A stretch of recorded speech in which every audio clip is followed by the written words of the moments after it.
Om Jnanatimirandasya Jnananjana Salakaya Chakshur Unmilitam Yena Tasmai Sri Gurave Namah. Sri Chaitanya Manobhistam Stapitam Yena Bhutale Swayam Rupa Kadamahyam Dadati Shwapadantikam Vande Ham Sri Guru Sri Yuta Padakamalam Sri Gurun Vaisnavam Sri Rupam Sagrajatam Shahagana Raghunatam Vitam Tam Sajivam Sadvaitam Savadutam Parijana Shaitam Krishna Chaitanya Deva Sri Radha Krishna Padan Sahagana Lalita Sri Visakhatam. Hey Krishna Karuna Sindhu Dinabandhu Jagatate Gopesha Gopika Kantha Radha Kantha Namaste Tapta Kanchana Gaurangi Radhe Vrindavaneshwar Vrishabhanu Stuti Devi Pranamami Haripriya Vancha Kalpatarubhyascha Kripa Sindhubhya Evacha Patitanam Pavanebhyo Vaishnavibhyo Namo Namah. Jai Sri Krishna Chaitanya Prabhu Nityananda Sri Advaita Gadadhara Srivasadi Gaura Bhakta Hare Krishna Krishna Krishna Hare Hare Hare Rama Rama Rama Hare Mukam Karoti Vachalam Panglung Lambhayate Girim Jat Kripa Tamaham Vande Sri Gurun Dinathar Ramananda Madhavam Sri Chaitanya Ishu Hare Krishna. Oke, apa ada pertanyaan? Sampai dengan sloka nomor 35. Jadi kemarin kita sudah mendiskusikan bagaimana Sri Krishna meminta kepada Arjuna supaya tetap melakukan tugas dan kewajibannya. Bahkan Sri Krishna sendiri pun, walaupun beliau adalah Tuhan, beliau sama sekali tidak terikat oleh aturan apapun yang berada di dalam kitab suci Weda, tapi untuk memberikan contoh. Jadi beliau sendiri pun melakukan tugas dan kewajiban. Beliau datang, sloka itu yada yada idal masya, nanti kita akan temukan di dalam bab 4. Jadi bahkan beliau sendiri pun turun untuk menegakkan prinsip-prinsip dharma. Nah, di situ juga Sri Krishna menjelaskan kepada Arjuna, bagaimanapun kita itu akan selalu melakukan suatu kegiatan. Kita itu seolah-olah dipaksa untuk melakukan kegiatan.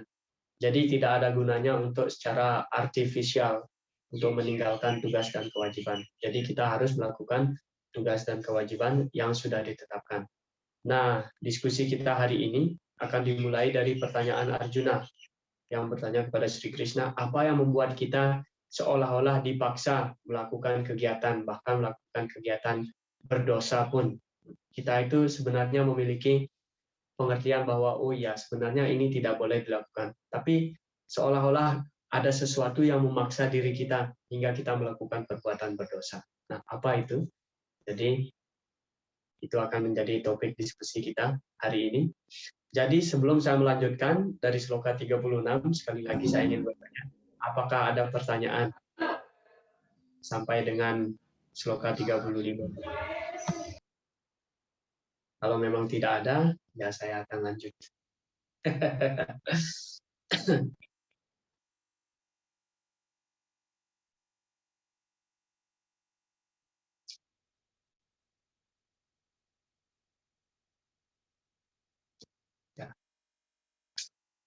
Ya, jadi ini adalah topik diskusi kita hari ini.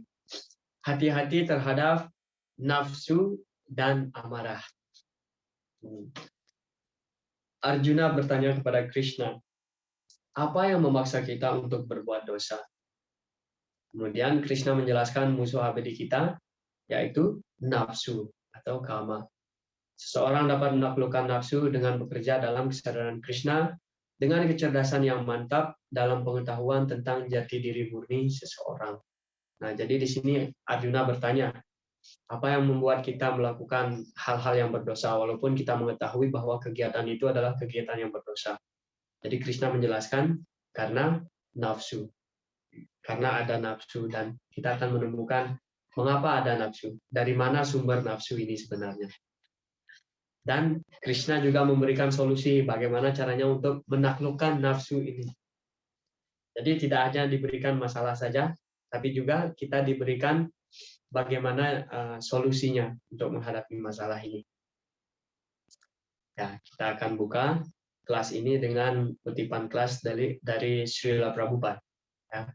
Prabhupada mengatakan, bagaimanapun bisnis mengemis ini bukan untuk berumah tangga atau tentara.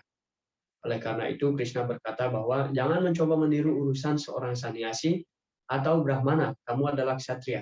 Jadi di sini Prabhupada menjelaskan bagaimana ketika Arjuna ingin meninggalkan medan perang di Kurukshetra dan ingin menjadi seorang pengemis, sannyasi atau brahmana. Tapi di sini Prabhupada menjelaskan bahwa Sri Krishna mengatakan jangan meniru urusan seorang sannyasi atau brahmana, karena Arjuna adalah seorang ksatria. Tugasmu adalah berperang, jadi kamu harus mengikuti tugas yang telah ditentukan. Jangan mencoba meniru orang lain. Tapi seseorang dapat mencapai kesempurnaan dengan melakukan pekerjaannya sendiri, asalkan dia melakukannya dalam kesadaran Krishna. Jadi ini adalah kuncinya.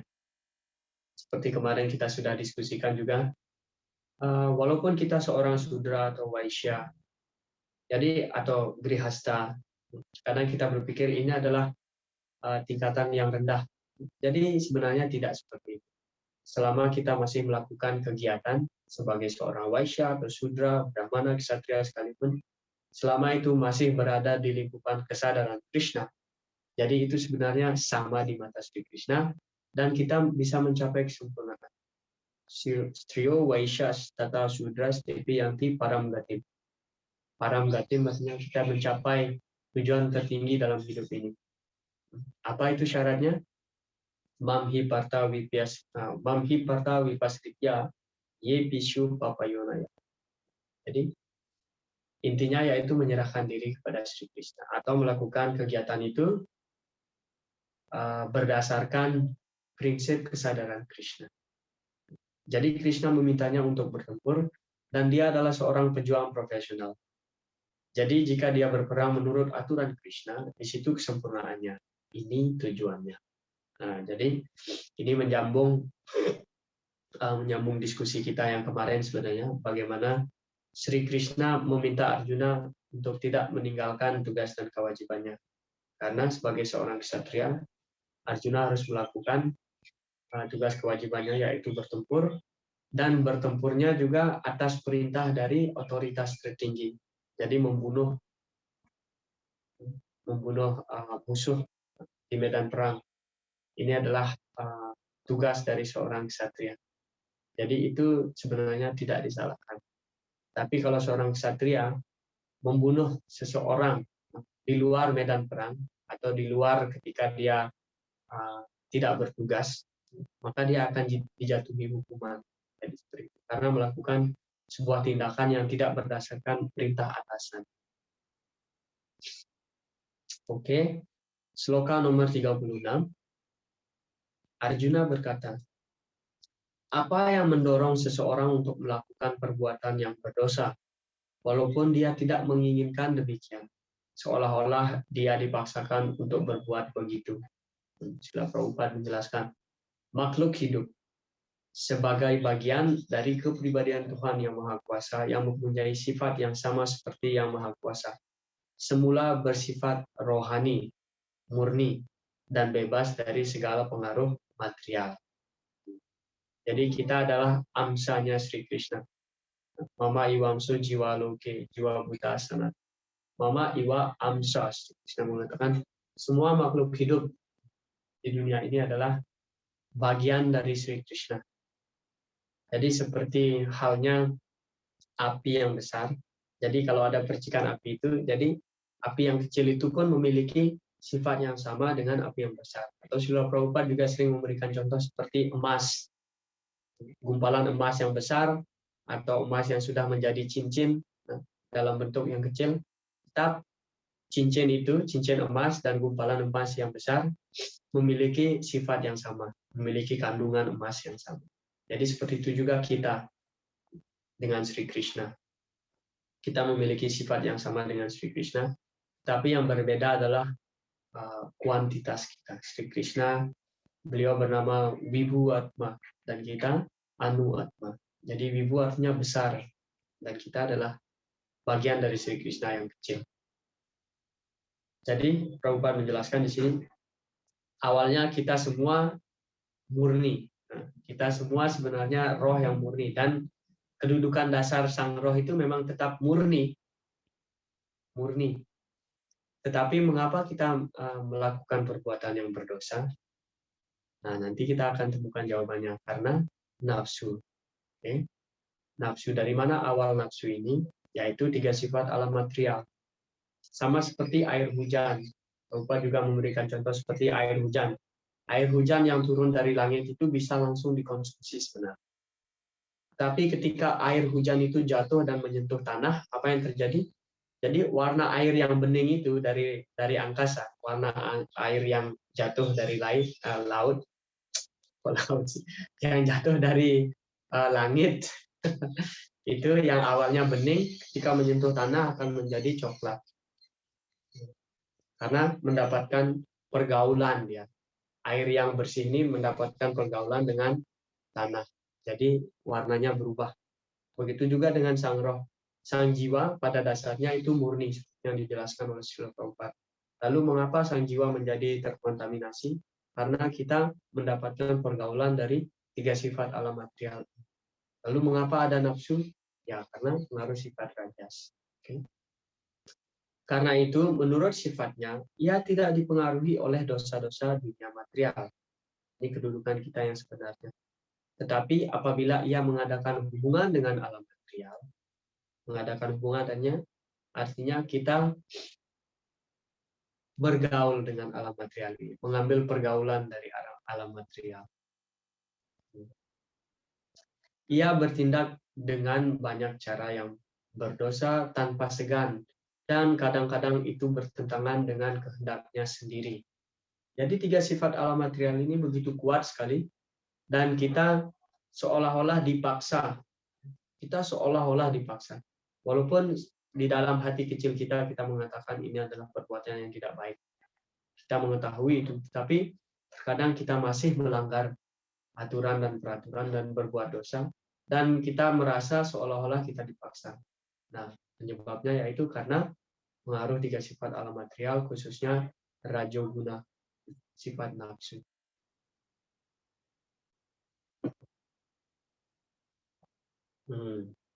Nah, dari mana datangnya sumbernya 3 sifat alam material ini? Kalau kita telaah, itu kita akan ketemu dengan Sri Krishna. Krishna lah sumber dari 3 sifat alam material ini. Karena alam material ini adalah tenaganya Sri Krishna, tenaga luar Sri Krishna. Oke?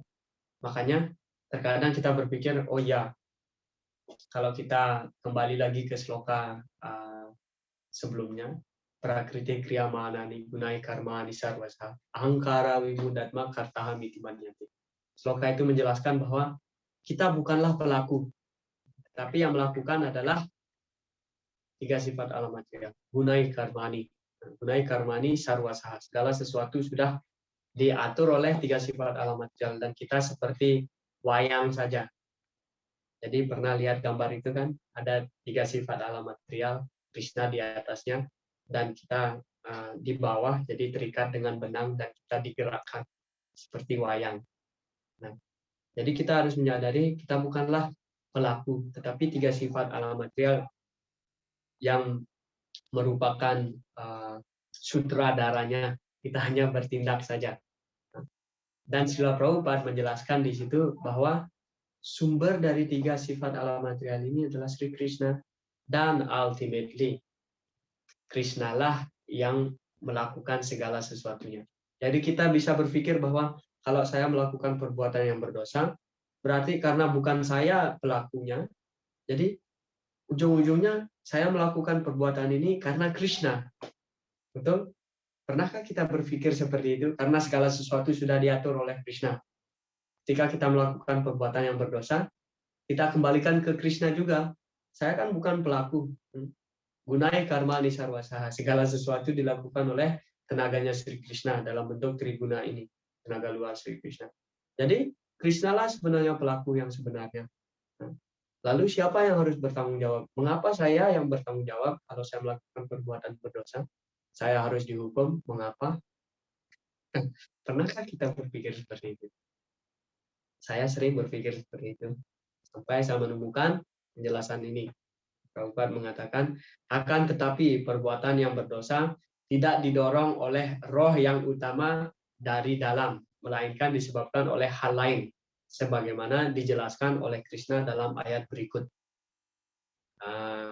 Jadi, Krishna bukan penyebab dari mengapa kita melakukan perbuatan yang berdosa. Bahkan, Sri Krishna sebenarnya sebagai Paramatma selalu memberitahukan kita, ini adalah perbuatan yang salah, tolong hindari. Makanya dari mana kita mendapatkan insting itu, insting yang mengatakan bahwa jangan lakukan itu. Itu sebenarnya bisikan dari Paramatma. Jadi sebenarnya Krishna ingin membantu kita. Tapi di satu sisi kita seolah-olah dipaksa untuk melakukan kegiatan itu. Dan tentu saja kalau kita kembalikan lagi dari pernyataan sastra yang mengatakan bahwa segala sesuatu diatur oleh Tuhan, diatur oleh Krishna, dan bahkan tidak sehelai rumput pun bergoyang tanpa kehendak Tuhan.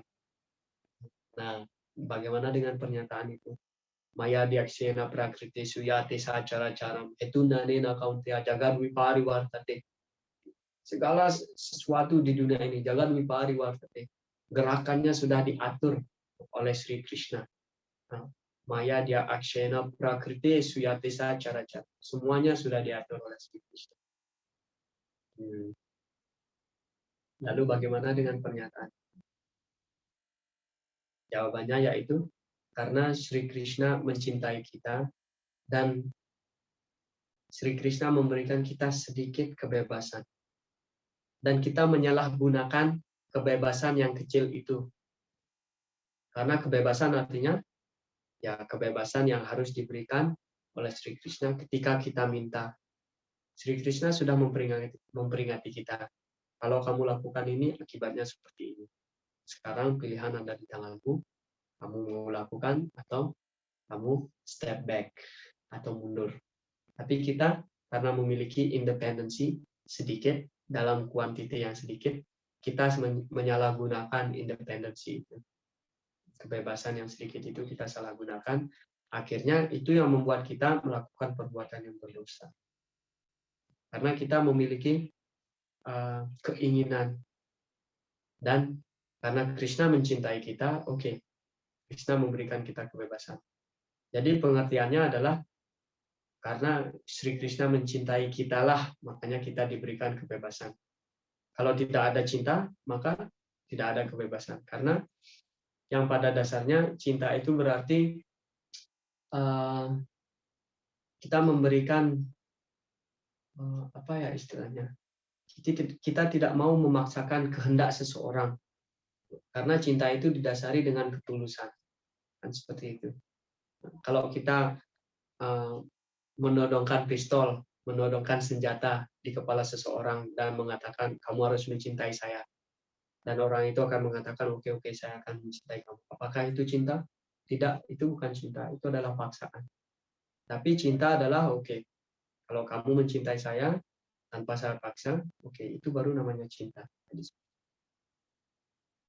Makanya kita diberikan independensi yang terbatas sedikit.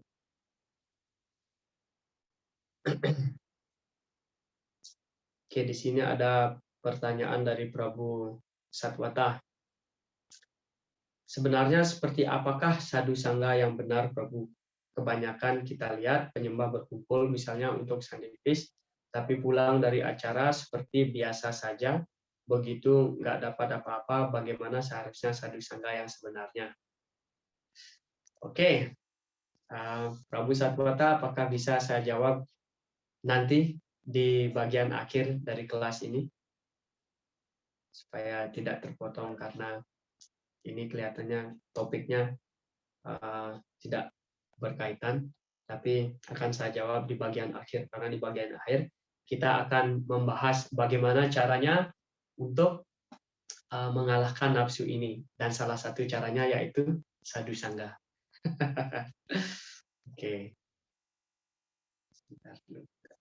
Oke. Boleh. Terima kasih. Pertanyaan yang bagus. Apa sebenarnya yang dimaksudkan dengan satu sangga? Oke. Nah, ini adalah jawabannya. Mengapa kita melakukan perbuatan yang berdosa? Apa yang mendorong kita melakukan perbuatan yang berdosa? Sri Krishna merespon, Kama esa kroda esa rajoguna samu bawaha. Mahasano mahapapma widenam iha wairinam. Kepribadian Tuhan Yang Maha Esa bersabda, wahai Arjuna,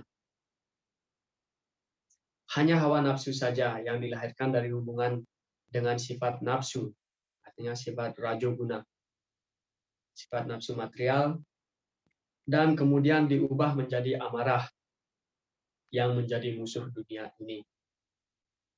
Iha wairina, yang musuh. Musuh itu penuh dengan dosa, musuh itu penuh dosa dan menelan segala sesuatu. Nah, Srila Prabhupada memberikan kita contoh di penjelasan beliau. Jadi seperti halnya susu yang dicampur dengan asam akan berubah menjadi yogurt. Jadi rasa cinta bakti kepada Tuhan diubah menjadi hawa nafsu, seperti halnya susu akan berubah bila berhubungan dengan asam hingga menjadi susu asam. Ya, jadi cinta seperti kemarin sudah kita jelaskan, sudah kita diskusikan. Cinta di dunia rohani itu berubah menjadi nafsu di sini. Makanya kalau ada anak muda, laki-laki dan perempuan yang mengatakan cinta, itu sebenarnya bukan cinta. Itu sebenarnya hanya nafsu saja. Karena di situ ada motif material, ingin menikmati. Nah, di sini sifat nafsu ini dijelaskan di sini. Sifat nafsu merupakan penyebab mengapa kita melakukan perbuatan yang berdosa, dan nafsu ini berasal dari pengaruh rajoguna. Dan dari nafsu ini akan timbullah amarah. Bagaimana nafsu menimbulkan amarah? Dijelaskan, yaitu kamat krodo bijayate. Krodat apa itu? Dia itu bisa sanggas disupayate. Sanggat sanjayate kama, kamat krodo bijayate. Oke, kamat krodo abijayate. Jadi dari nafsu muncullah amarah. Jika nafsu tidak bisa terpenuhi, maka yang terjadi adalah seseorang itu akan menjadi frustasi dan marah. Dan kalau nafsu bisa dipenuhi, seseorang akan menjadi lobha. Lobha akan muncul. Makanya triwidam narakasyedam dwaram nasanam atmanah. Kama, krodas, tata lobas. 3 hal ini ya. Kama, kroda, dan lobha merupakan gerbang menuju neraka. Dijelaskan oleh Sri Krishna nanti akan terbuka. Ya, jadi nafsu. Nafsu ini adalah musuh yang menelan segala sesuatu, dijelaskan di sini. Karena semua perbuatan yang berdosa itu diawali dari nafsu, dari keinginan. Nafsu berarti keinginan ketika kita ingin menikmati indria-indria kita secara terpisah dari Sri Krishna. Itu adalah nafsu. Makanya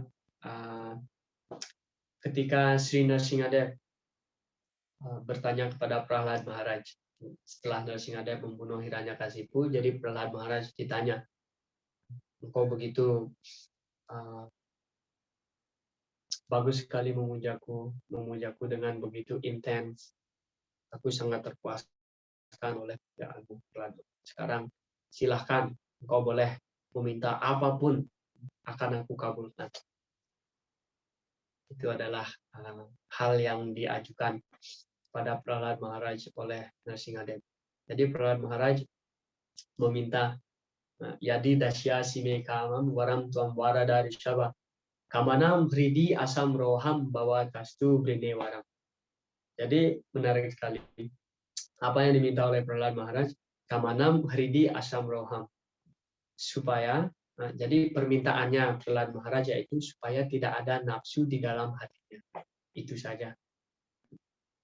Kalau Tuhan muncul di hadapan saya dan memberikan saya kesempatan untuk menanyakan sesuatu, mungkin saya sudah minta uang yang banyak, rumah yang mewah, dan lain sebagainya. Tapi ketika Prahlad Maharaj ditanya oleh Sri Nrsingadeva, jadi yang diminta oleh Prahlad Maharaj yaitu Kamanam Hridi Asam Roham, Jadi supaya tidak ada lagi kama, supaya tidak ada lagi kama atau nafsu di dalam hati saya. Itu yang diungkapkan oleh Prahlad Maharaj. Karena nafsu ini ya seperti di sini dikatakan iha wailinam, musuh yang penuh dosa dan menelan segala sesuatu. Dan pada kenyataannya mengapa kita berada di dunia material ini karena nafsu semata. Samsara kupipatitam bisayair musitik sana. Bisaya. Bisaya artinya keinginan material. Wayime na anya bisaya. Bisaya. Dewi Kunti juga berdoa. Wayime na anya bisaya matir madu pati sakrit. Ratim udwa hatat adha gangge wagam dan. Jadi Dewi Kunti berdoa kepada Sri Krishna. Ya, Wayime na anya bisaya. Semoga saya tidak memiliki keinginan lain kecuali memfokuskan diri saya kepada Anda. Tolong fokuskan pikiran saya supaya selalu berpikir tentang Anda. Seperti halnya Gangge Wagam Udan Wati. Seperti halnya Sungai Gangga yang mengalir ke lautan tanpa adanya halangan. Jadi mohon bebaskanlah pikiran saya dari semua keinginan material supaya saya bisa fokus memikirkan kaki Padma Anda. Jadi itu adalah doa Dewi Kunti. Jadi kita mengerti di sini mengapa kita melakukan perbuatan yang berdosa karena nafsu, yang diawali dari pengaruh sifat alam material yaitu rajas, sifat rajas. Dan mengapa kita bisa terpengaruhi oleh sifat rajas? Karena kita sendiri yang menginginkannya. Samsara kupipatitam, kita jatuh ke dunia ini karena kita sendiri yang menginginkan. Jadi di sloka sebelumnya Prabhupada menjelaskan kedudukan dasar kita yaitu murni, roh yang murni. Roh yang terbebas dari dosa itu adalah kedudukan dasar kita. Lalu mengapa kita kelihatannya seperti pendosa? Karena kita mendapatkan pergaulan dari tiga sifat alam material ini. Dan mengapa kita mendapatkannya? Karena kita yang menginginkannya. Oke, ada pertanyaan dari Prabu Danurdara. Apakah nafsu dan keinginan menurut Prabhupada adalah hal yang sama? Ya, nafsu dan keinginan ini adalah hal yang relatifnya sama. Karena pada dasarnya Prabhupada menjelaskan kama. Jadi kata kama ini sebenarnya memiliki makna yang berbeda sesuai dengan konteksnya. Sarwa kama duga mahi, kita temukan sloka itu ya dalam Srimad Bhagavatam. Di konteks yang itu sarwa kama duga mahi. Sarwa kama artinya semua kebutuhan. Jadi di situ kama artinya kebutuhan. Nah, tetapi pada garis besarnya kama itu berarti nafsu atau keinginan material. Kama berarti keinginan. Dan visaya artinya keinginan material.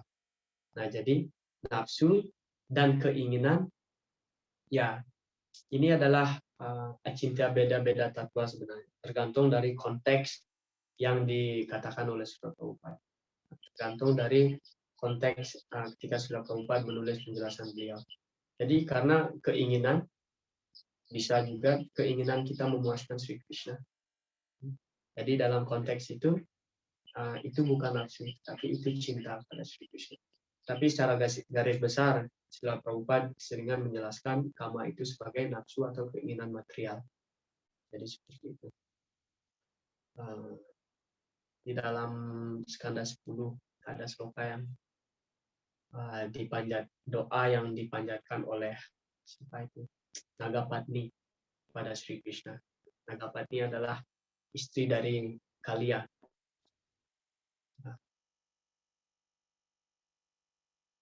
Di situ juga ada kata kama. Di mana sloka itu dimulai?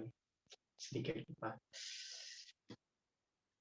Kasyanubhavo Shanadewa Vidmahe Tawangrirenus Parasadikara Yadwancaya Srir Lalana Charatapo Vihaya Kaman Suciram Drita Brata. Nah, Di sini kata kaman ini wihaya kaman suciram drita brata. Jadi kama di konteks yang itu, jadi dijelaskan bahwa Laksmi, karena Nagapatmi berdoa, Kasyanu bhavu syana dewa widmai tawa anggri renus para sedikat. Apa yang telah dilakukan oleh ular pendosa ini, yaitu Kalia, sehingga dia mendapatkan debu kaki Padma Anda. Jadi itu adalah doa dari Nagapatmi kepada Sri Krishna. Apa yang dilakukan oleh suami saya yang berdosa ini, sehingga Anda sekarang memberikan karunia yang begitu melimpah dengan memberikan debu kaki Padma Anda pada kalian. Yad wancaya srir. Nah, kata wanca juga artinya keinginan. Yad wancaya srir. Bahkan hal ini diinginkan oleh Dewi Laksmi sendiri, Sri Laksmi. Yad wancaya srir. Lalana cara tapu. Dan untuk mendapatkan posisi ini, supaya Laksmi bisa memijat kaki Padmanya Sri Wisnu, jadi Laksmi melakukan pertapaan selama berjuta-juta tahun. Yadwan Caya Sri Lalana Cara Tapaha. Laksmi Dewi sebelum mendapatkan posisi, mendapatkan hak untuk memijat kaki Padma Sri Wisnu. Jadi Dewi Laksmi melakukan pertapaan yang begitu keras sekali. Ada lilanya memang seperti itu. Nah, wihaya kaman. Jadi wihaya kaman suciram drita brata. Jadi itu adalah hal yang diinginkan oleh Laksmi Dewi. Dan untuk mendapatkan itu, beliau melakukan pertapaan. Jadi ada beberapa kata di sini seperti wanca. Wanca artinya keinginan. Makanya ketika kita mengucapkan wanca kalpataru biasca kripa sindubia ewaca, itu yang berarti wanca itu merupakan keinginan. Tapi keinginan seperti apa? Yaitu keinginan rohani. Apa yang diinginkan oleh Laksmi Dewi? Yaitu hanya mendapatkan debu kaki Padma Sri Wisnu. Dan itu adalah keinginan yang rohani. Makanya ketika kita mengucapkan wanca kalpataru biasya, yang terjemahannya adalah penyembah itu seperti kalpataru, kalpavrisa, pohon yang bisa memenuhi segala keinginan. Jangan berpikir bahwa penyembah itu bisa memenuhi keinginan material juga. Tidak. Kata wanca ini khusus berarti keinginan rohani. Dengan mengaturkan sembah sujud kita kepada para Vaishnava, semua keinginan rohani kita akan terpenuhi dan kita akan menggapai Krishna dengan mudah. Ya, makanya kalau kita telaah kata-kata Sanskerta ini memang menarik sekali. Nah, di situ ya apa itu namanya? Wihaya kaman suciram drita brata. Jadi di konteks yang ini kata kama itu berarti keinginan. Jadi keinginan yang bersifat rohani. Jadi mengenai pertanyaan Prabu Danudara, apakah kama itu atau nafsu dan keinginan itu sama? Tergantung konteksnya. Jadi secara garis besar, nafsu itu berarti ketika kita memiliki keinginan untuk memuaskan indria-indria kita. Itu kama. Sarwa kama duga mahi. Kama artinya kebutuhan. Kama artinya juga bisa berarti nafsu, tetapi untuk lebih spesifik lagi, nafsu itu lebih sering digunakan memang kama, tapi ada kata yang lebih khusus yaitu visaya. Makanya kita temukan di bab 2. Visaya winiwartante nirahara syadekna. Rasa warjam rasu biasa param tristva niwartante. Jadi rasa untuk menikmati keinginan-keinginan material. Nah, itu sangat melekat sekali. Tapi ketika kita mendapatkan rasa yang lebih tinggi, secara otomatis kita akan meninggalkan visaya atau keinginan-keinginan material. Ya, jadi tergantung konteks. Itu adalah tanggapan saya. Tergantung konteks dari Srila Prabhupada. Apakah nafsu dan keinginan menurut Prabhupada adalah hal yang sama? Tergantung konteks. Makanya kita harus membaca semua kalimat yang dituliskan oleh Srila Prabhupada, yang diucapkan oleh Srila Prabhupada, supaya kita bisa menelaah. Jadi intinya nafsu itu ketika kita ingin menikmati secara terpisah dengan Sri Krishna, itu adalah nafsu. Dan keinginan itu adalah kata yang ambigu, yang saya bisa katakan seperti itu, kata yang ambigu, karena bisa saja keinginan itu bersifat rohani dan juga material. Oke. Kita lanjut ke sloka. Oh ya, masih di dalam penjelasan ini. Di dalam penjelasan sloka nomor 37, Srila Prabhupada juga menuliskan beberapa poin yang akan saya tampilkan di sini karena saya anggap poinnya menarik. Apabila hawa nafsu tidak dipuaskan, nafsu berubah menjadi amarah. Sudah kita bahas ini. Amarah diubah menjadi hayalan, dan hayalan melanjutkan kehidupan material. Jadi ini kita flashback lagi ke bab 2, sloka 62 atau 62, 63 kayaknya ya. Diayato wisayan punsa sanggas tisu pajayate. Sanggat sanjayate kama kamat krodo bijayate. Krodat bawati samoha samoha smriti vibrama. Smriti bramsat budi naso budi nasat pranasat. Pranasat ya, kita terjatuh kembali. Budi nasat, kita kehilangan kecerdasan kita. Itu berawal dari nafsu. Nah, Prabhupada juga menuliskan, karena itu hawa nafsu adalah musuh yang paling besar bagi makhluk hidup. Dan hanya hawa nafsu saja yang mendorong makhluk hidup yang murni supaya dia tetap terikat di dunia material ini. Ini adalah sebab dari ikatan kita.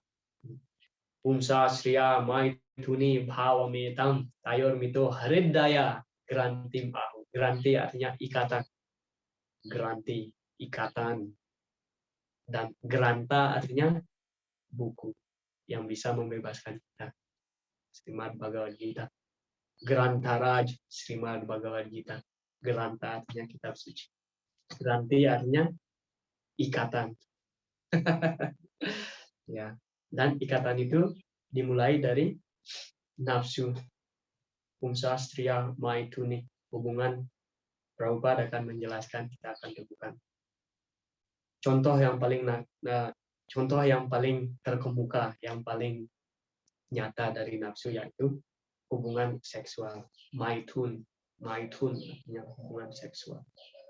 Makanya kata nafsu ini, kalau kita mendengar atau menyebut kata nafsu ini, langsung kita berpikir ke arah itu, hubungan seksual antara laki-laki dan wanita.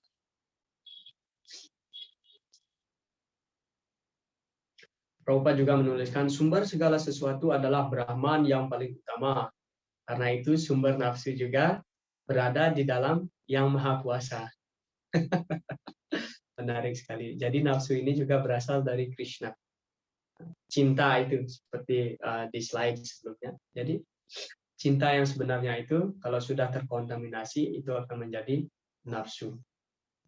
Jadi cinta di dunia rohani ketika sampai di sini akan terputar balik. Karena urdhva mulam ada sakam. Akar di atas, ranting dan cabangnya di bawah. Ini adalah kebalikan.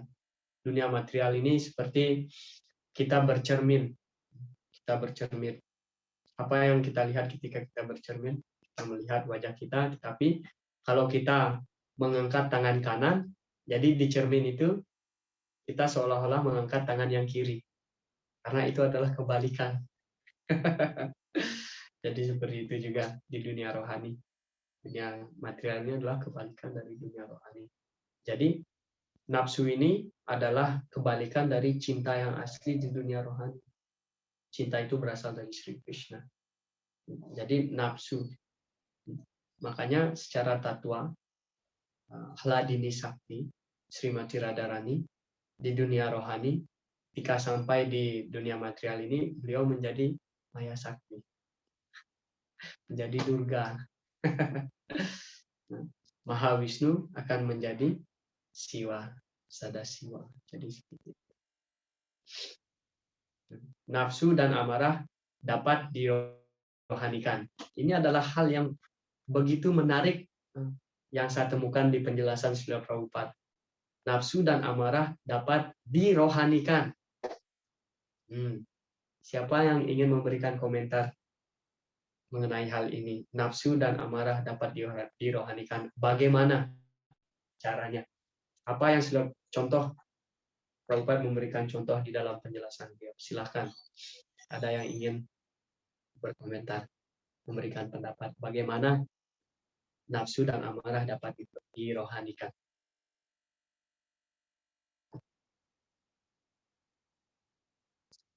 Silakan.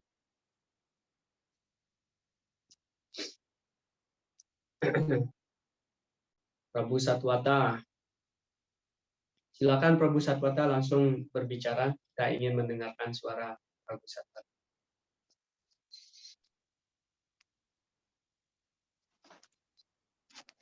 Hare Krishna.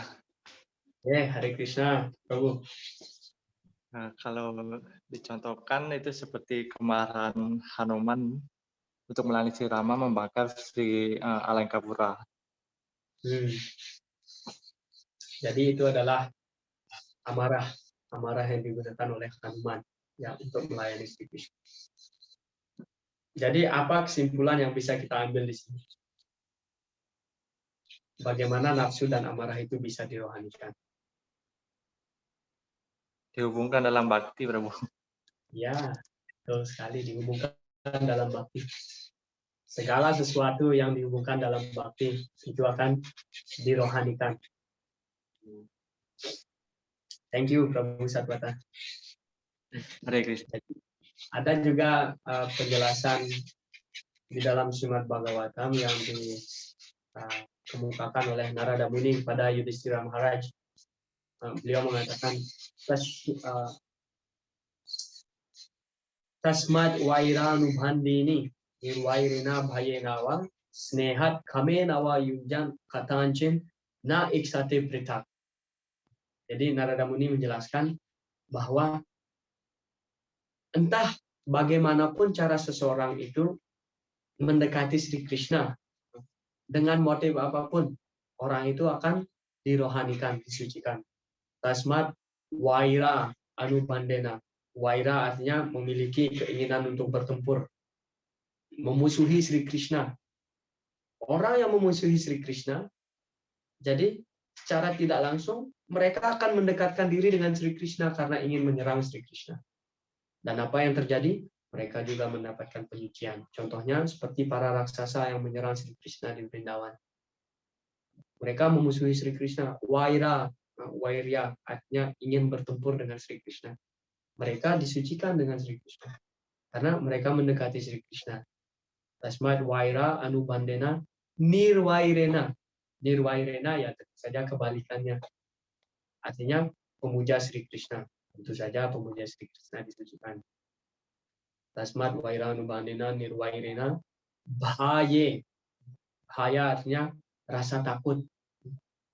Jika seseorang merasa takut dan memikirkan Sri Krishna. Contohnya seperti Kamsa. Kamsa selalu merasakan ketakutan. Dan secara tidak langsung Kamsa berpikir tentang Krishna 24 jam. Ketika makan, Kamsa teringat Krishna. Oh, mungkin saja dia akan menyerang saya. Ketika tidur sekalipun, Kamsa memimpikan Sri Krishna. Karena Kamsa memikirkan Krishna setiap saat. Kamsa merencanakan bagaimana caranya membunuh malaikat kematiannya, yaitu Sri Krishna. Bahaya dengan rasa takut, memikirkan, menghubungkan diri dengan Sri Krishna karena perasaan takut. Contohnya Kamsa. Akhirnya apa yang terjadi? Kamsa juga mendapatkan pembebasan. Bahaya nawa yunjat kama. Kame nawa yunjat. Kama artinya nafsu. Seperti halnya para gopi dijelaskan.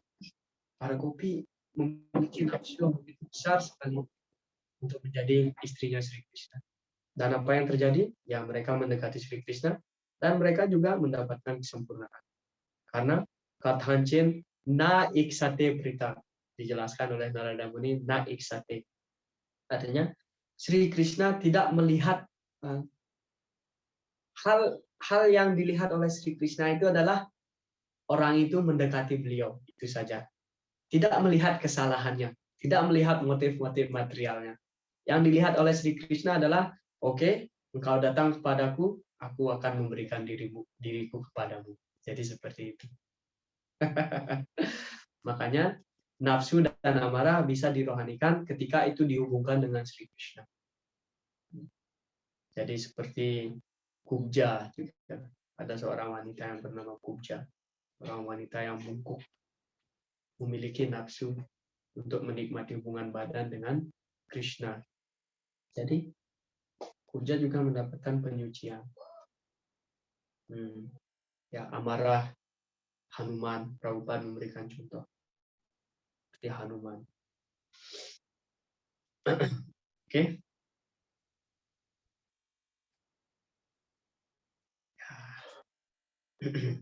Kita akan lanjut. Jadi itu mengenai nafsu ya.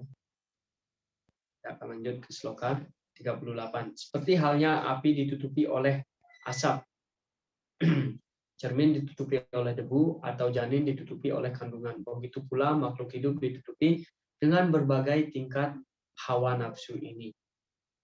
Jadi ada 3 contoh yang dalam bentuk kehidupan manusia, seorang dapat mengalahkan musuh yakni hawa nafsu dengan mengembangkan kesadaran Krishna di bawah bimbingan yang ahli.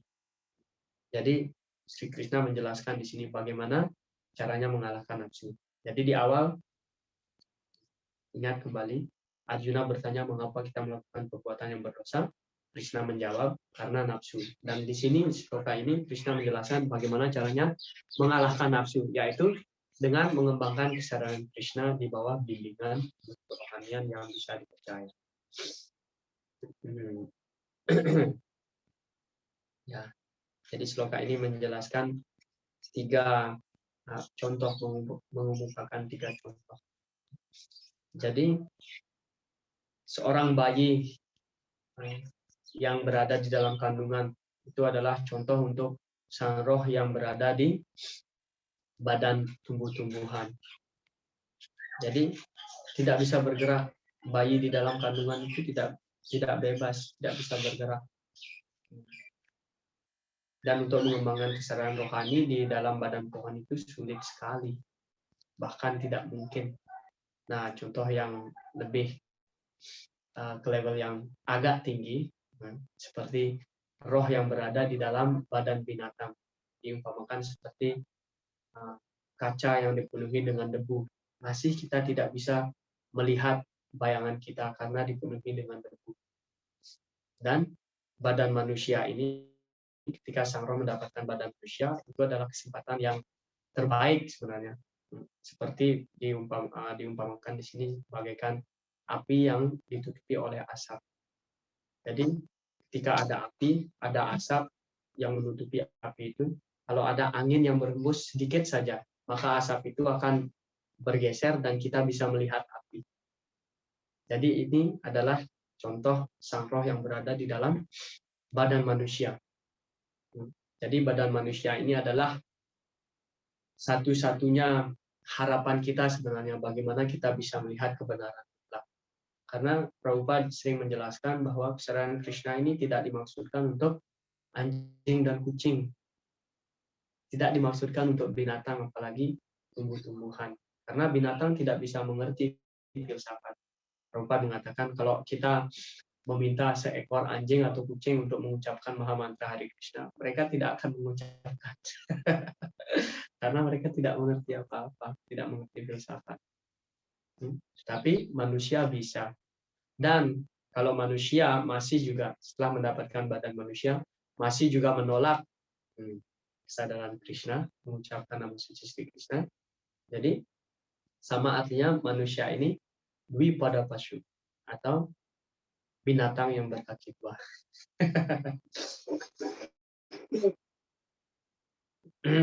Ahar nidra bahaya maitunam ca samanya etad pasubir narana dharmo ite samadiko viseso dharme nahina pasubi narana. Jadi dharme nahina, kalau seorang manusia, roh yang mendapatkan badan manusia, tidak bisa juga mengerti tentang dharma, dharme nahina, atau setidaknya menerima dharma.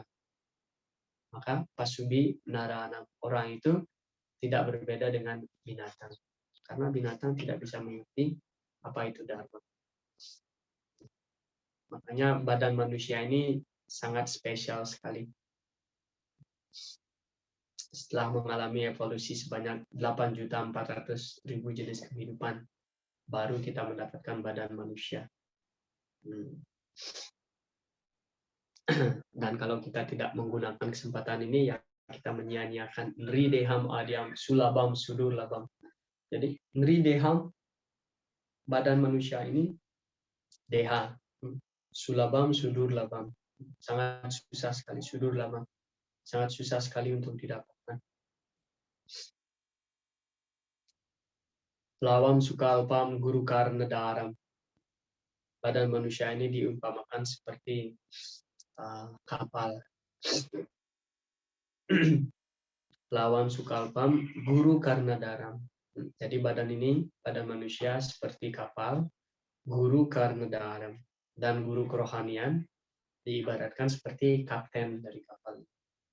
Maya anukulena dapat dan angin yang berhembus itu diibaratkan seperti perintah-perintah Sri Krishna yang berada di dalam kitab suci Weda.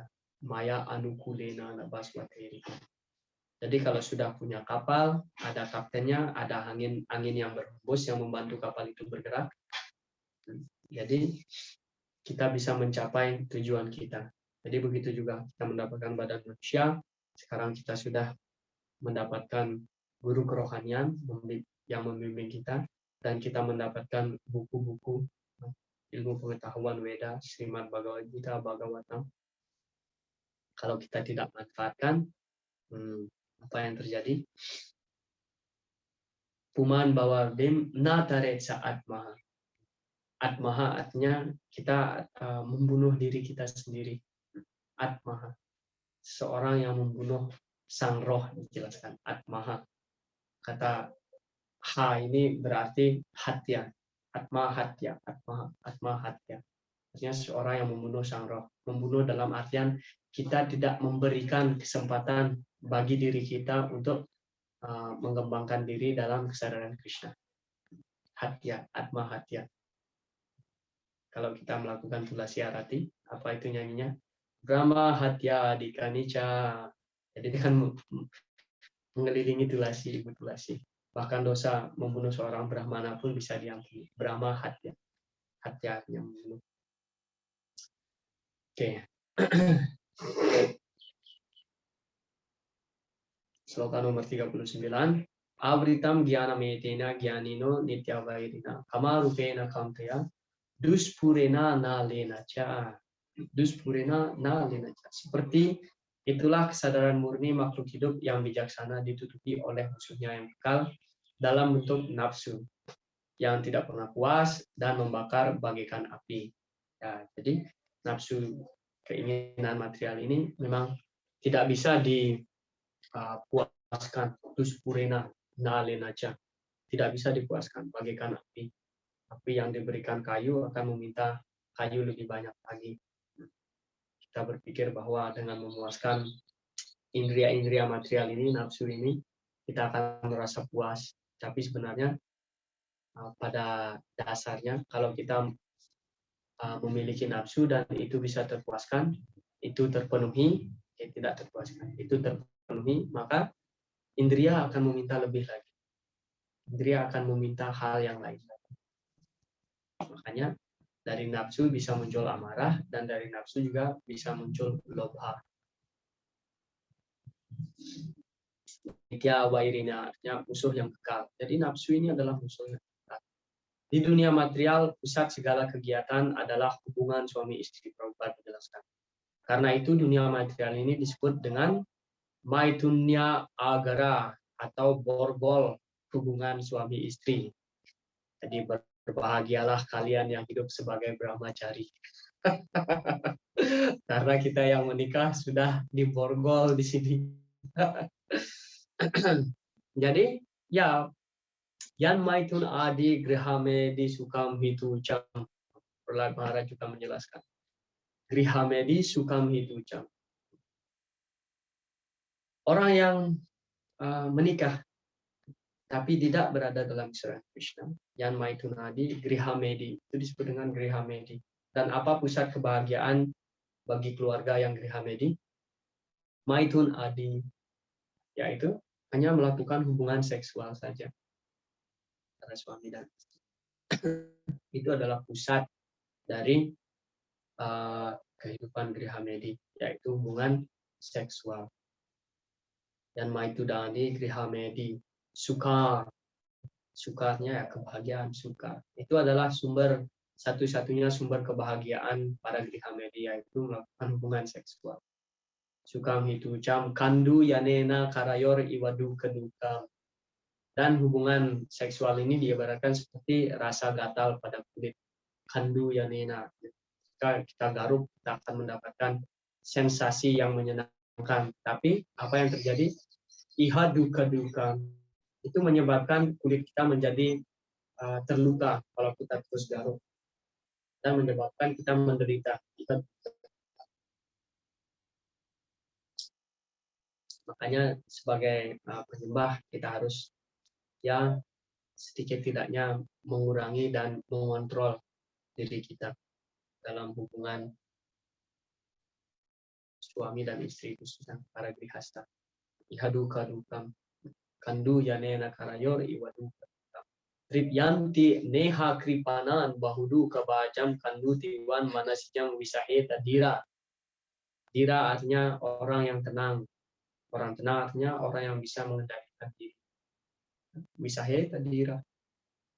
Orang yang bisa mengendalikan dirinya atau para penyembah itu tidak terjamah, tidak dipengaruhi oleh keinginan material seperti yang dijelaskan oleh ulama. Jadi ya pusat kegiatan di dunia material ini, segala kegiatan berpusat pada hubungan suami istri. Mengapa orang bekerja begitu keras? Untuk mendapatkan kekayaan. Mengapa orang ingin menjadi kaya?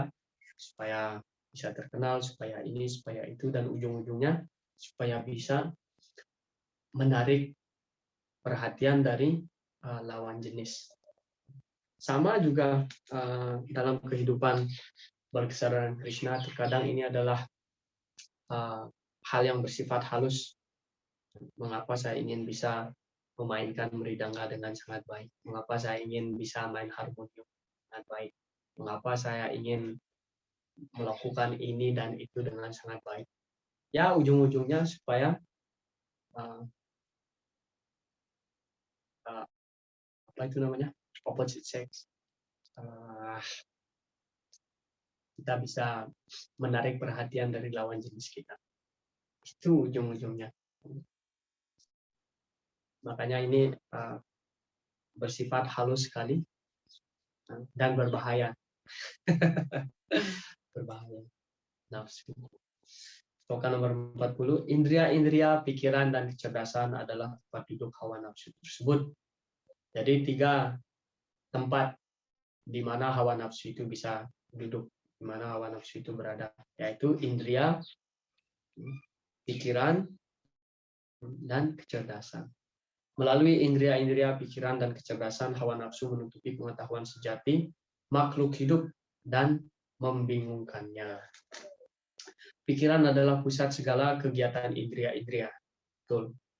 Karena pikiran merupakan indria yang halus. Indria yang halus. Dan sebelum indria-indria yang kasar seperti mata, lidah, telinga, atau tangan.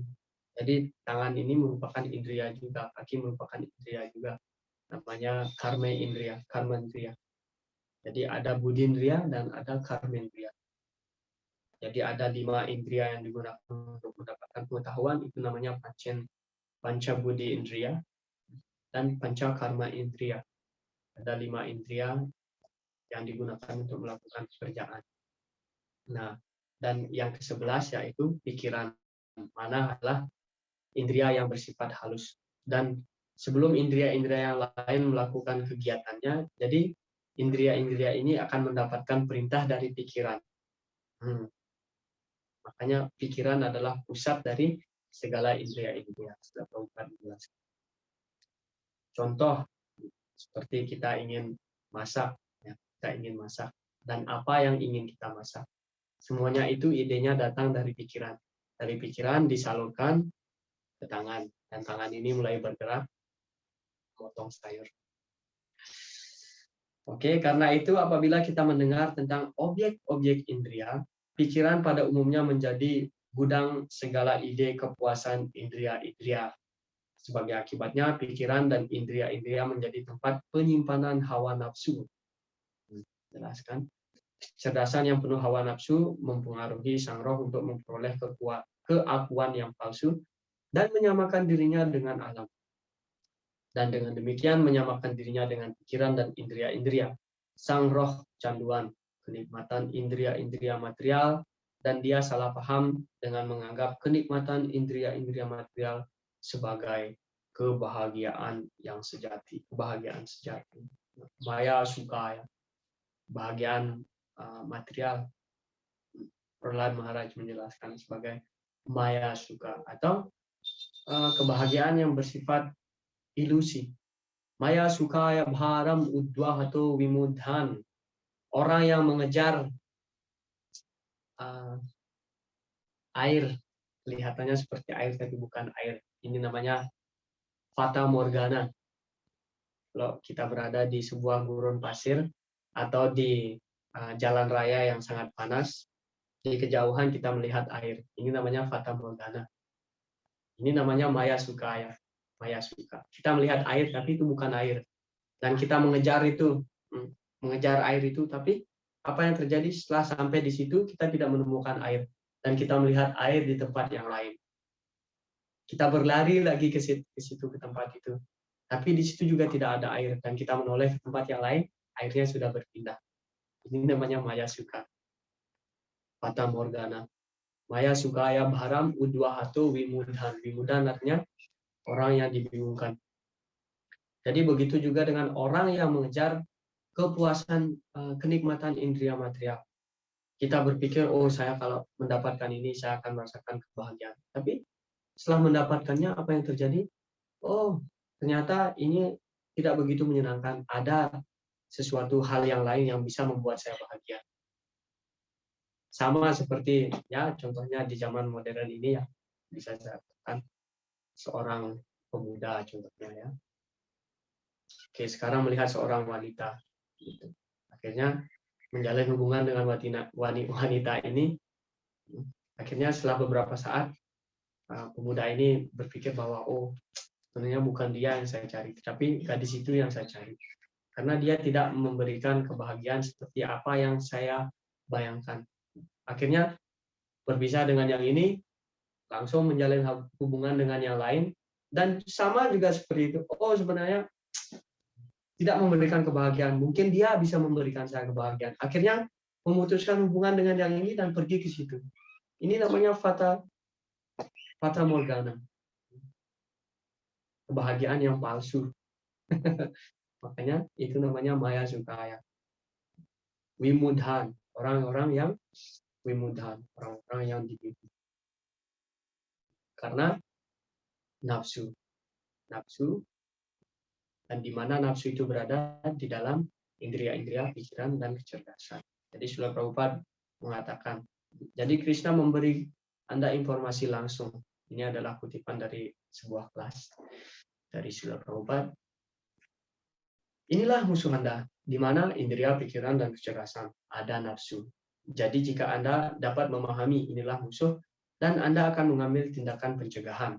Apa pencegahan itu? Anda melibatkan indria Anda dalam aktivitas kesadaran Krishna. Nafsu tidak akan memiliki tempat lagi untuk menyerang indria Anda. Anda sibukkan pikiran Anda dalam memikirkan Krishna. Segera nafsu dari pikiran Anda akan lenyap. Demikian pula Anda terapkan terhadap kecerdasan Anda. Bagaimana kecerdasan Anda terapkan terhadap kecerdasan Anda. Bagaimana bekerja pada kesadaran Krishna. Ini adalah proses. Jadi sama halnya seperti kita bertempur. Ya. Jadi kita sudah tahu posisi musuh kita di mana. Sekarang kita hanya tinggal membidik dan menembak musuh kita supaya bisa dikalahkan. Nah, jadi seperti itu juga. Sekarang kita sudah mendapatkan informasi mengapa kita melakukan perbuatan yang berdosa karena nafsu. Dan di mana nafsu ini berada? Itu ada di pikiran kita, indria-indria, dan kecerdasan kita yang terkontaminasi. Jadi kita mengambil ancang-ancang istilahnya untuk memerangi nafsu ini. Caranya bagaimana? Sibukkan 3 hal ini, indria, pikiran, dan kecerdasan dalam kesadaran Krishna.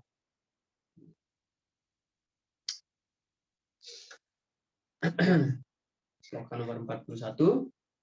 Wahai Arjuna yang paling baik di antara para Bharata, karena itu pada awal sekali batasilah lambang dosa yang besar ini, yaitu hawa nafsu. Dengan mengatur indria-indria dan bunuhlah pembinasa pengetahuan dan keinsafan diri. Keinsafan diri. Prabhupada menjelaskan, apabila cinta bakti kepada Tuhan merosot menjadi hawa nafsu, sulit sekali kembali ke keadaan normal. Walaupun demikian, kesadaran Krishna perkasa sekali sehingga orang yang mulai terlambat pun dapat menjadi pecinta Tuhan dengan mengikuti prinsip-prinsip yang mengatur bakti. Jadi, dari tingkat hidup manapun atau sejak saat mengerti bahwa itu hal yang penting dan mendesak, seseorang harus mulai mengatur indria-indrianya dalam kesadaran Krishna berbakti. Nah, jadi di sini di sloka ini Krishna menjelaskan kepada Arjuna bahwa taklukkanlah nafsu ini. Taklukkanlah nafsu, musuhmu ini. Musuhmu yang pertama yaitu nafsu. Prabhupada menjelaskan yaitu dengan cara menyerahkan diri kepada Sri Krishna. Walaupun sebenarnya Srila Prabhupada menjelaskan di sini, kalau cinta yang asli sudah berubah menjadi nafsu, sulit sekali untuk membalikkan keadaan. Sulit sekali untuk membalikkan keadaan. Tetapi karena kesadaran Krishna ini begitu kuat sekali, begitu perkasa sekali, ampuh sekali untuk menaklukkan maya. Ini Oshadi Maya, nasi baru lagi, hari nama maha mantra, lautu mimagi. Chaitanya Mahaprabhu datang kepada kita dan memberikan kita obat Oshadi, yaitu obat Oshadi Maya yang bisa menaklukkan maya. Apa itu obatnya? Harinama Maha Mantra. Lao artinya ambil. Ambillah ini, terimalah ini. Harinam. Dari Krishna Maha Mantra ini. Lao tumi magi. Saya berikan obat ini secara gratis kepada kamu. Jadi karena kesadaran Krishna ini begitu kuat sekali. Jadi Prabhupada menjelaskan dalam tingkatan apapun atau kapanpun, ketika kita mengetahui bahwa ya ini adalah kenyataan yang sebenarnya, saya harus menyerahkan diri kepada Krishna. Jadi tidak ada kata terlambat dalam kesadaran Krishna. Itu yang dijelaskan oleh Srila Prabhupada di sini. Entah kita sudah berusia lanjut atau masih muda, tidak ada kata terlambat. Dan kita tidak boleh berpikir bahwa oh ya nanti setelah saya tua, setelah saya berumur 50 tahun, baru saya akan serius dalam kesadaran Krishna. Ini adalah pemikiran yang salah. Karena seperti yang Prahlad Maharaj juga sampaikan, Komaram Acharet Pragyo Dharman Bhagavatam. Jadi dari usia dini kita harus melatih diri kita dalam kesadaran Krishna. Komaram acaranya belajar. Komaram Acharet Pragyo. Jadi seperti itu. Memang tidak ada kata terlambat, tapi kita tidak boleh berpikir bahwa nanti sajalah kalau sudah tua baru saya menyerahkan diri, baru saya full time, baru saya menjadi orang yang sepenuhnya sadar akan Krishna. Tapi begitu kita mengetahui, mengenal kesadaran Krishna, langsung menjadi serius, langsunglah jadi orang yang serius. Tentu saja di level kita masing-masing.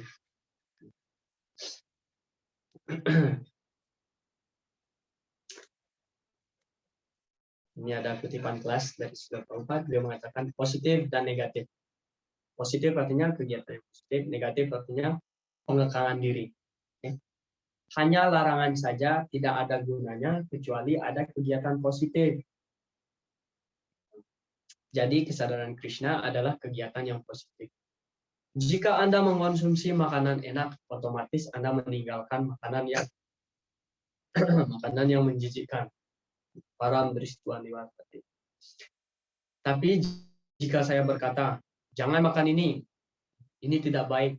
Dan jika saya memberi Anda makanan yang enak, tentu saja, dan jika saya tidak memberi Anda makanan yang enak, tentu saja Anda lapar. Anda akan makan apa saja yang ada di sana. Jadi, hanya mencoba mengekang indria kita untuk tidak melakukan perbuatan berdosa tanpa indria-indria ini diberikan kegiatan yang positif, tanpa disibukkan dalam kegiatan yang positif. Jadi kegiatan mengekang indria ini akan menjadi sia-sia saja. Prabhupada memberikan contoh seperti memberi makanan. Kalau kita bilang, oh kamu jangan makan daging, jangan makan bawang, ini tidak boleh. Ini tidak boleh. Tapi di satu sisi kita tidak memberikan makanan vegetarian yang enak. Kita tidak mengajarkan, contohnya seperti seorang pemula dalam kesadaran Krishna. Kita menjelaskan kepada orang yang baru berkesadaran Krishna kan, oh ini tidak boleh makan ini, kita tidak boleh makan ini, makan itu. Tapi di satu sisi kita tidak mengajarkan orang itu bagaimana caranya masak vegetarian yang enak. Akhirnya apa yang terjadi? Ya orang itu tidak bisa masak makanan vegetarian yang enak dan akhirnya sulit bagi mereka untuk meninggalkan daging. Jadi itu satu. Tapi kalau orang itu serius dalam melakukan japa, ya secara otomatis rasa untuk menikmati daging itu akan hilang. Jadi dua hal ini penting. Satu sisi kita harus mengekang indria kita dari melakukan perbuatan yang berdosa. Di sisi lain kita harus menyibukkan indria kita untuk melakukan kegiatan yang positif, kegiatan yang berhubungan dengan bakti. Oke, sloka 42. Indria-indria yang bekerja lebih halus daripada alam. Oke, indria-indria yang bekerja lebih halus daripada alam yang bersifat mati. Pikiran lebih halus daripada indria-indria. Kecerdasan lebih halus daripada pikiran. Dan dia, sang roh, lebih halus lagi daripada kecerdasan. Jadi ini adalah tangga atau tingkatan yang dijelaskan oleh Sri Krishna. Jadi alam material ini, indria lebih tinggi daripada unsur-unsur alam material. Lebih tinggi daripada indria yaitu pikiran, lebih tinggi daripada pikiran yaitu kecerdasan, dan lebih tinggi dari kecerdasan yaitu sang roh. Lebih halus. Karena itu, kalau sang roh dijadikan tekun secara langsung berhubungan dengan Yang Maha Kuasa, maka sewajarnya segala bawahan lainnya yaitu kecerdasan, pikiran, dan indria-indria akan dijadikan sibuk dengan sendirinya. Sama halnya juga dengan ada uang 1.000, ada uang 5.000, ada uang 10.000, 50.000, dan 100.000. Jadi di dalam uang 100.000 itu sudah terkandung uang 1.000, 5.000, 10.000, 20.000, 50.000. Jadi seperti itu juga kalau sang roh sudah disibukkan dalam kesadaran Krishna, itu artinya secara otomatis yang lain juga akan disibukkan dalam kesadaran Krishna. Karena itu, mengerti tentang kedudukan dasar sang roh secara langsung adalah penyelesaian seluruh masalah. Prabhupada memberikan kita bom di sini. Meledakkan bom, setelah Prabhupada meledakkan bom di sini. Apa kunci dari semua masalah yang ada, yang kita hadapi saat ini? Yaitu karena kita tidak sadar akan Krishna.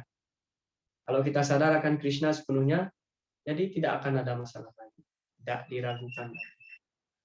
Sloka yang terakhir, dengan mengetahui dirinya melampaui indria-indria material, pikiran, dan kecerdasan, hendaknya seseorang memantapkan pikiran dan kecerdasan rohani yang bertabah hati, yaitu kesadaran Krishna, dan dengan demikian melalui kekuatan rohani mengalahkan hawa nafsu, musuh yang tidak pernah puas, wahai Arjuna yang beriman. Pada tahap kehidupan material yang kurang matang, angan-angan filsafat dan usaha-usaha yang tidak wajar untuk mengendalikan indria-indria oleh apa yang disebut latihan bersikap. Oleh apa yang disebut latihan sikap-sikap yoga tidak akan pernah dapat membantu seseorang menuju kehidupan rohani. dia harus dilatih dalam kesadaran Krishna oleh kecerdasan yang lebih tinggi. Ini adalah sloka yang terakhir. Prabhupada menjelaskan juga, keinginan untuk berpuasa dan memuaskan indera-indera adalah musuh yang paling besar bagi roh yang terikat. Nah, di sini definisi pengertian nafsu ini dijelaskan oleh Srila Prabhupada. Di sini yaitu keinginan untuk berkuasa dan memuaskan indera-indera. Itu artinya nafsu, kebalikan dari cinta yang sejati. Adalah musuh yang paling besar. Nafsu adalah musuh yang paling besar, dan itu yang mengikat kita di dunia material ini. Tetapi dengan kekuatan kesadaran Krishna, orang dapat mengendalikan indera-indera material, pikiran, dan kecerdasan. Oke. Jadi untuk merekap diskusi kita hari ini, jadi di awal kita sudah mendiskusikan Arjuna bertanya kepada Sri Krishna, apa yang membuat kita melakukan perbuatan yang berdosa, yaitu karena nafsu. Dan Sri Krishna menjelaskan bagaimana caranya mengalahkan nafsu, yaitu dengan menyibukkan diri dalam kesadaran Krishna. Nah, apa yang dimaksudkan dengan kesadaran Krishna? Ini yang harus kita pahami betul-betul. Apa yang dimaksudkan dengan kesadaran Krishna? Jadi di awal tadi Prabu Sarwata bertanya ya mengenai sadhu sangga. Sebenarnya seperti apakah sadhu sangga yang benar? Kebanyakan kita lihat penyembah berkumpul misalnya untuk sandevis, tapi pulang dari acara seperti biasa saja. Begitu nggak dapat apa-apa. Bagaimana seharusnya sadhu sangga yang benar? Ya, apa yang dimaksudkan dengan kesadaran Krishna? Apa yang dimaksudkan dengan sadhu sangga? Jadi ada perbedaan antara sadhu sangga atau sangga amongst the sadhus. Ini bahasa Inggris ya. Sangga amongst the sadhu. Ada yang namanya perkumpulan suci, sadhu sangga, artinya berkumpul dengan orang yang suci dan melakukan kegiatan suci. Ini namanya sadhu sangga. Tapi sangga amongst the sadhu artinya kita hanya berkumpul saja dengan orang-orang suci, tapi tidak melakukan kegiatan suci. Contohnya, kalau kita bermain sepak bola sesama penyembah, apakah ini disebut dengan sadhu sangga? Semuanya kan penyembah, semuanya kan sadhu di sini. Tapi kalau kita bermain sepak bola dengan penyembah, apakah ini sadhu sangga? Ya, ini namanya hanya berbaur, hanya berkumpul dengan para sadhu, tetapi tidak melakukan sadhu sangga. Atau main pingpong dengan penyembah. Atau ngobrol ngarul ngidul dengan penyembah. Ya, kita duduk bersama-sama, tapi tidak ada kegiatan yang rohani. Sesama penyembah, tetapi kita berkumpul dengan penyembah, tetapi tidak melakukan kegiatan rohani. Contohnya seperti sandevis. Oke, orang yang datang ke tempel yang tujuannya untuk sandevis melakukan sadhu sangga, tetapi apa yang terjadi kalau sudah bertemu, akhirnya banyak sekali topik-topik pembicaraan. Bahkan saya pribadi pun sering melihat hal ini. Jadi kita tidak mengambil keuntungan dari perkumpulan sadhu sangga ini. Apa sebenarnya sadhu sangga? Apa sebenarnya sadhu sangga ini? Apa sebenarnya kesadaran Krishna ini? Karena kesadaran Krishna ini didasari oleh sadhu sangga. Ini namanya sankirtan. San artinya sangga, kirtan artinya melakukan kegiatan kirtan secara bersama-sama. Melakukan kegiatan secara bersama-sama, kegiatan rohani secara bersama-sama. Kalau kita pergi ke tempel, oke, kita pergi ke tempel, tapi kalau kita bertemu dengan penyembah dan membicarakan tentang bisnis atau membicarakan tentang kesalahan orang lain, kan ini adalah bagi roh yang terikat, membicarakan kesalahan orang lain merupakan sebuah kesenangan. Betul? Khususnya ibu-ibu mungkin. Mohon jangan sampaikan ini kepada para ibu-ibu ya. Tapi ya biasa kan seperti itu. Gini nih, gini, si ini gini. sama penyembah tetapi tidak melakukan sadhu sangga. Ini yang membuat Sunday feast kita hambar. Setelah kita pulang, kita tidak mendapatkan apa-apa. Kita datang ke temple tujuannya untuk Sunday feast, tapi begitu kelas, jadi kita keluar dari arena temple hall. Jadi seperti itu kan banyak ketika kelas dimulai, jadi banyak yang ada di luar tidak mendengarkan kelas, malah ngobrol dengan penyembah yang lain. Kita tidak mendengarkan, tidak menggunakan kesempatan yang bagus ini, yang seminggu sekali ini untuk mendengarkan. Tapi saya yakin kalau kita pergi ke temple, kirtan, arati, dan mendengarkan kelas, pasti kita mendapatkan sesuatu setelah kita pulang. Nah, kalau kita ke temple, datang, pas kelas kita keluar. Kan banyak ini yang terjadi. Banyak terjadi seperti itu. Penyembah memberikan kelas, tapi kita tidak mau mendengar. Kita malah lebih memilih untuk mengobrol dengan penyembah lain di luar. Bile batoru kramawi kramanye. Bile batoru kramawi kramanye. Nasrin wata karna pute narasya. Nasrin wata, artinya kita tidak mendengarkan. Bile batoru kramawi kramanye nasrin wata karna pute narasya. Jiwa syati da durike wasuta naco pagaya di urugaya gata. Menarik sekali sloka ini sebenarnya.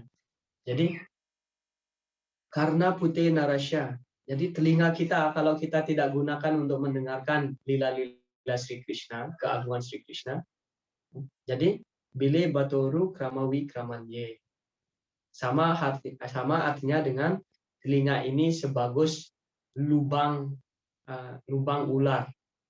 Lubang telinga ini diibaratkan seperti lubang ular kalau tidak digunakan untuk mendengar keagungan Sri Krishna. Bagaimana lubang ular? Berbahaya. Kalau ada tikus yang masuk ke lubang ular, apa yang terjadi? Tikus itu akan binasa. Jadi kalau telinga ini tidak digunakan untuk mendengar lila-lila Sri Krishna atau penyembah Sri Krishna, lila-lila penyembah Sri Krishna, sesuatu yang berkaitan dengan Krishna kata, kalau kita gunakan untuk mendengar hal-hal yang lain, maka telinga ini akan membawa kita ke neraka. Ya, dan jiwa asati dardurike wasuta. Dan lidah ini kalau kita tidak gunakan untuk mengagungkan Sri Krishna, maka lidah ini diibaratkan seperti lidah seekor kodok yang mengerok, apa ya istilahnya, yang membuat suara. Jadi apa yang terjadi kalau di musim hujan kan para kodok sering bernyanyi ini kakak kakak kakak, dan apa yang terjadi? Kodok itu akan didatangi oleh ular dan dimangsa. Jadi lidah dan telinga ini bisa membawa kita ke dunia rohani, atau lidah dan telinga ini bisa membawa kita ke neraka. Nah, bagaimana dengan sadhu sangga? Ya, kalau kita datang ke temple dengan tujuan yang tulus untuk bersadhu sangga, kita dengar, kita ikuti program yang sudah ada. Kalau pada saat kirtan, silakan kirtan. Pada saat kelas, ikuti kelasnya dengan semangat tentunya. Dan pada saat persar, silakan persar. Dan ketika kita pulang, kita akan merasakan ada sebuah penyucian, perubahan di dalam hati kita. Tapi kalau kita ke temple, oke, kita tidak dengar kelas, kita tidak ikut kirtan, kita hanya ikut makan saja, oke, tentu saja kita mendapatkan penyucian, tapi tidak begitu maksimal. Makanya kita merasakan kehampaan, seolah-olah tidak terjadi apa-apa. Karena di satu sisi kita tidak mengapresiasi keberadaan para Vaishnava. Apa yang harus kita lakukan ketika kita bertemu dengan Vaishnava? Gunakan kesempatan yang langka ini untuk bersadhu sangga, untuk mendapatkan pergaulan Vaishnava yang sebenarnya. Jadi kalau ketemu Vaishnava, silahkan diskusikan lila-lila Sri Krishna atau sesuatu yang berkaitan dengan kesadaran Krishna. Kalau kita bertemu dengan Vaishnava dan berbicara, berdiskusi tentang hal yang lain, atau kita main sepak bola, main bulu tangkis dengan penyembah yang lain, ya ini bukan sadhu sangga. Itu yang membedakan. Karena kesadaran Krishna ini didasari oleh sadhu sangga. Dan sadhu sangga didasari oleh interaksi antara para Vaishnava ini, khususnya dalam mendengar dan kirtan, srawanam dan kirtanam. Oke, sekali lagi saya ulangi dari awal ya. Nafsu bisa ditaklukkan dengan kesadaran Krishna, seperti yang dijelaskan oleh Sri Krishna. Dan dasar dari kesadaran Krishna adalah sadhu sangga. Dan sadhu sangga didasari oleh sravanam dan kirtanam. Kalau tidak ada sravanam dan kirtanam, maka itu tidak disebut dengan sadhu sangga. Itu hanya disebut dengan sangga amongst the sadhus. Artinya kita berkumpul dengan para penyembah tetapi tidak melakukan sadhu sangga. Kalau tidak ada sravanam dan kirtanam. Karena ini adalah basisnya. Makanya Srila Rupa Goswami menjelaskan di antara 64 jenis pelayanan bakti, ada 5 jenis pelayanan yang paling mujarab, yang paling powerful, yang begitu perkasa, yaitu sadhu sangga, nama sankirtan, bhagavat sravana, mathura vasa, Sri Murtira Sradaya Sewa. 5 hal ini. Dan yang pertama disebut di situ yaitu sadhu sangga. Karena di sadhu sangga kita bisa menemukan bhagavat sravana. Kita mendengar, artinya kita mendengar dari penyembah, itu sadhu sangga. 6 kirtan, kita melakukan kirtan. Jadi Prabhupada menjelaskan ada 2 jenis kirtan. Yang pertama yaitu mengucapkan Hare Krishna Mahamantra secara bersama-sama, dan yang kedua ketika kita mendiskusikan lila-lila Sri Krishna. Ini juga disebut dengan kirtan. Sadhu sangga, nama sankirtan, bhagavat sravana, mathura vasa, tinggal di tempat yang suci, dan Sri Murtira Sradhaya Sewa, memuja arca dengan penuh keyakinan.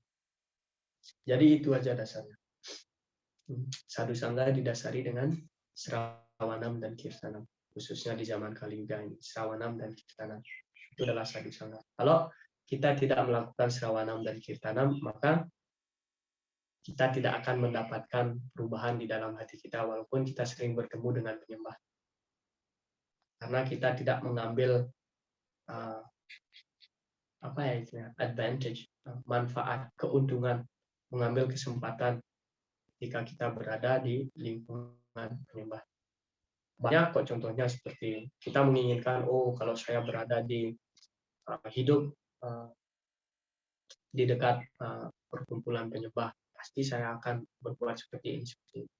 Tapi setelah kita diberikan kesempatan oleh Sri Krishna, tinggal di lingkungan para penyembah, terkadang kita tidak begitu mengapresiasi keberadaan.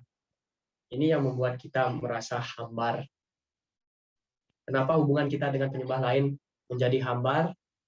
Karena kita tidak melakukan sadhu sangga. Bagaimana Prabu Satwata?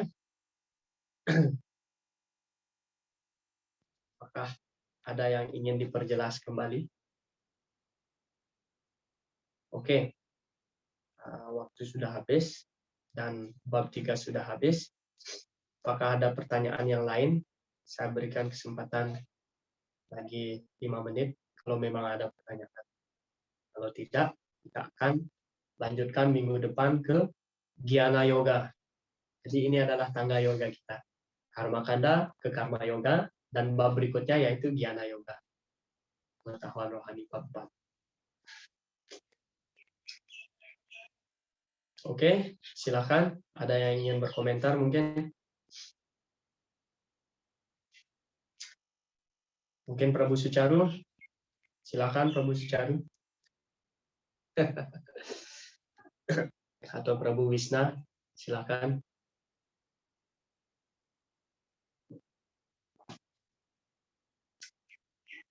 Atau Prabu yang lain mungkin. Prabu Giri, Prabu Sadbuja, Prabu Jagadis, Prabu Sundar, Prabu Krishna Prema, Prabu yang lain. Dan kalau memang tidak ada, saya akan cukupkan sampai di sini. Dan sampai jumpa kembali nanti minggu depan di bab 4. Oke? Wancakalpa terbiasa, kripa sindhu waca. Patitanam pawanebhyo, Vaishnavebhyo namo namah. Hare Krishna. Jai Srila Prabhupada.